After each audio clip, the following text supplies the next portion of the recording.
আজকের আলোচনায় আপনাদের সামনে যে বিষয়গুলো আমরা তুলে ধরবো সেটা হচ্ছে যে ইরান এরকম অপ্রতিরোধ্য কিভাবে, ইউএসএ এরকম ম্যাসিভ অ্যাটাক করার পরও ইরান দমে তো যাচ্ছে না, পাল্টা আরো বড় আক্রমণের হুঁশিয়ারি দিয়ে রাখছে এবং সেই মতন করে স্ট্র্যাটেজি তারা সাজাচ্ছে। আপনারা ভীষণ রকমভাবে জানেন যে এই যে ইরানিক কনসেপ্ট অফ ওয়ার, কুরআনে কুরআনে যুদ্ধ সম্পর্কে বা যুদ্ধ পদ্ধতি সম্পর্কে কি লেখা রয়েছে সেই বিষয়গুলো জানা খুব জরুরি, কারণ ইরান কিন্তু এই কুরআনিক কনসেপ্ট অফ ওয়ার এই বিষয়টিকে কেন্দ্র করেই বা এই জায়গাটাকে মাথায় রেখেই তারা আমেরিকার বিরুদ্ধে যুদ্ধে যাচ্ছে।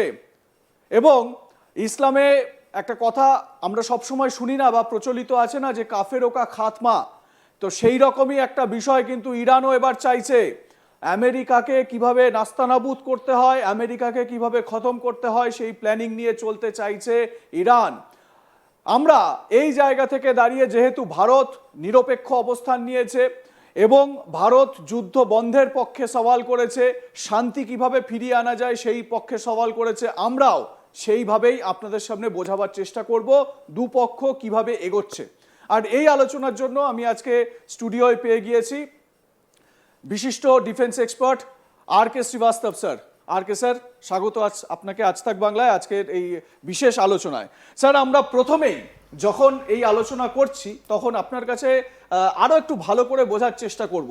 মানে আমরা এতদিন পর্যন্ত এই যে যুদ্ধের প্রায় 1 মাস হতে চললো, এই 1 মাসের মধ্যে আমরা যেটা দেখতে পাচ্ছি সেটা হচ্ছে গিয়ে ইরান, মানে আমেরিকা তো ভেবেছিল যে ইরানে একটা বম্বিং করব, ওদের সুপ্রিম লিডারকে মেরে ফেলবো, সব খতম, কিন্তু সেটা হলো না।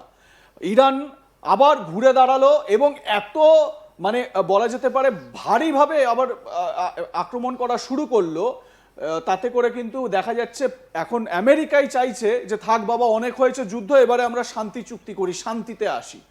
তো ইরানের এই যে কুরআনিক কনসেপ্ট অফ ওয়ার, যে কুরআনের স্টাইলে তারা যে যুদ্ধ করতে চাইছে, আমাদের দর্শকদের একটু সহজভাবে বুঝিয়ে দেওয়ার চেষ্টা করবেন। নমস্কার, খুব ভালো আপনি আজকে কুরআনিক কনসেপ্টের কথা বলছেন, খুব ভালো লাগছে। একদিকে যদি আপনি রাখেন অয়েল গ্যাস, এটাই তো খাড়ি দেশ, যেটা আরব দেশ আছে ওটা জানা যায়, ওদের কাছে অয়েল আছে, ওদের কাছে গ্যাস আছে।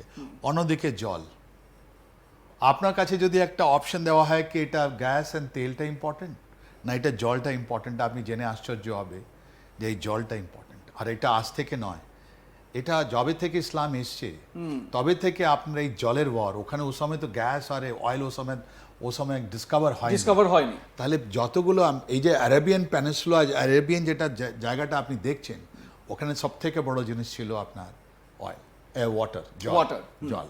এই কুরআনিক কনসেপ্ট অফ ওয়ারফেয়ার যেটা আপনি দেখাচ্ছেন, আমরা সব এখান থেকেই তুলছি, আমাদের তো এটা বেশি জানা নেই। Quranic concept of warfare brigadier S K Malik লিখেছেন।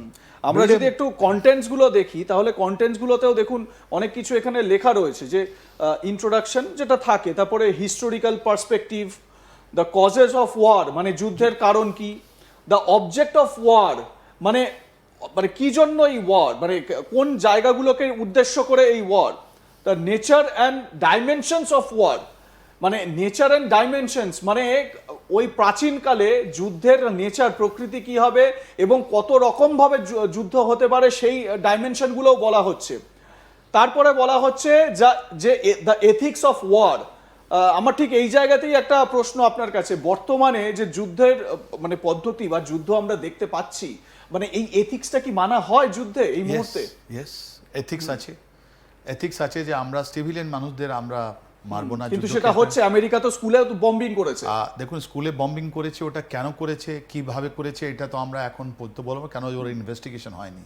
আপনি যদি গাজাটাও দেখেন, 60,000 লোক মারা গেল, হামাস 2,500 লোককে মারলো, কিন্তু ওর ফলে কি হলো, 60,000 থেকে বেশি লোক মারা গেল গাজায়, রাইট? ওটাও এথিক্সের মধ্যে আনে। একটা ওয়ারের যুদ্ধের একটা জিনেভা কনভেনশন আমরা বলি আজকাল যুগে, কি আমি যদি ইউনিফর্মে আছি, আপনি আমাকে মারতে পারেন না, আমি আপনাকে, যদি আপনি ইউনিফর্মে আছেন, এটাই Geneva convention. Ethics of were very shortly এটাই আমরা বলতে পারি আজকের দিনে। আর যারা জেনেভা কনভেনশন মানছে না, ওরা তার মানে ওদের উপরে একটা, ওই তো নুরেনবার্গ ট্রায়াল যেটা ছিল ওয়ার্ল্ড ওয়ার 2 এর পর, যতগুলো জার্মান জার্নাল ছিলেন ওদের উপরে কেন এটা করা হলো, ওদের বলা হলো কি তোমরা যে ইথিক্স অফ ওয়ার যেটা ছিল, তোমরা যে ইনোসেন্ট লোককে, যারা নিরীহ লোক, যারা যুদ্ধের ক্ষেত্রে ছিল না, ওদেরকে তোমরা পুড়িয়ে মরলে, যার মধ্যে জিউস যারা ছিলেন, তাহলে তোমাদের উপরে তো কেস হবে, আর কত লোকের ফাঁসি সাজা হলো, ডেথ সেন্টেন্স হলো। তো এটা এথিক্স অফ ওয়ার। তারপরে আমরা দেখতে পাচ্ছি যে the strategy of war, the conduct of war, the application of Quranic military thought, আমি স্পেসিফিকভাবে এটা আপনার কাছে আসবো। তারপর বলা হচ্ছে summary of major conclusions, Quranic references ইত্যাদি, এই সমস্ত কোথায় কি যুদ্ধের বিষয় রয়েছে সেই রেফারেন্স দেওয়া হয়েছে। আমি ঠিক এই জায়গা থেকেই the application of Quranic military thought, এবং আমরা শুরুতেই দেখলাম এইখানে যে হিস্টোরিক্যাল পার্সপেক্টিভ। একটু আমরা তাহলে ইতিহাসের দিকে যাই। ইতিহাসের দিকে যেতে গেলে আমাদের এই কারবালা চত্বরে, কারবালা প্রাঙ্গণে চলে যেতে হবে। এই হচ্ছে গিয়ে কারবালা, এবং এর আশেপাশে আপনি যে জলের কথাও বললেন, দেখুন এইখানে আমরা জলটাও একটু দেখিয়ে দিই আমাদের দর্শকদের। এই হচ্ছে জল, এই একটা নদী ইউফ্রেটস। আপনি মানে কি বলবেন, মানে আমাকে একটু আমাদের দর্শকদের একটু বুঝিয়ে দিন এই কেন হিস্টোরিক্যাল পার্সপেক্টিভটা জরুরি। আমরা যে প্রেজেন্ট ওয়ার এই মুহূর্তে দেখছি ইরানে, একটু আমাদের দর্শকদের বুঝিয়ে দিন। দেখুন, ইসলামের মধ্যে দুটো ফাড় আছে, একটা শিয়া আছে, একটা সুন্নি আছে, রাইট?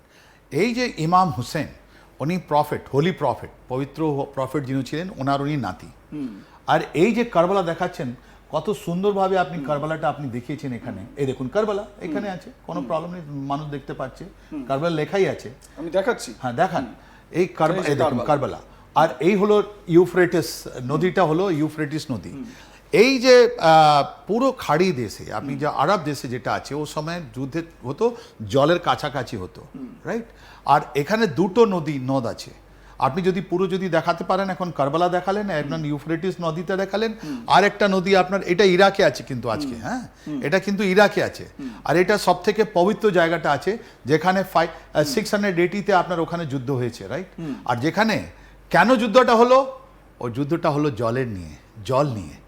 কেন যে 3 দিন ধরে ইমাম হুসেন আর ওর যতগুলো লোক ছিল, পরিবারের লোক ছিল, এই ওদেরকে ইউফ্রেটিস যেটা নদী আছে, নদ আছে, এই ইউফ্রেটিস নদী যেটা আছে, ওখান থেকে ওদেরকে জল তুলতে দেয়নি 3 দিন ধরে।